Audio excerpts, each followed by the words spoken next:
এখানে আমি আমাদের এখানে আমাদের মহল্লার মধ্যে একটা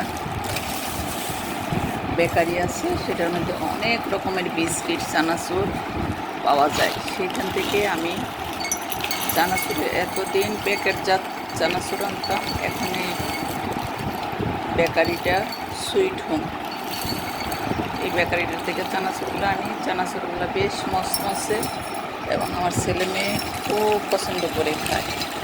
ওরা মাঝে মাঝে ওদেরকে চানাচুরের ভর্তা করে দেই। তো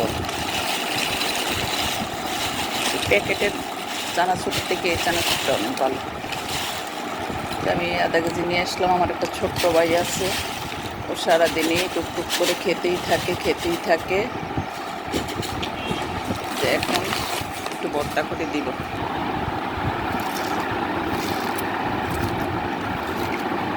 এখন একটু চানাচুরের ভর্তা আমি বানাচ্ছি।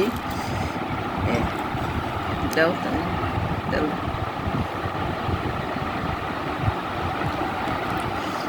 চানাচুর দাও। মশমশা, যখন চানাচুর যেদিন আনি সেদিন সেই মশমশা থাকে।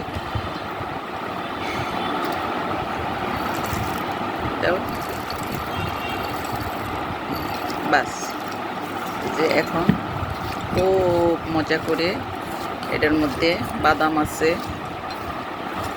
চিরা ভাজা আছে, আর অন্যান্য উপাদান।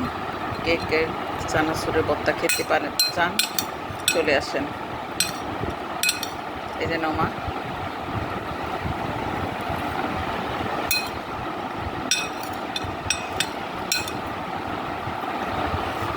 সেই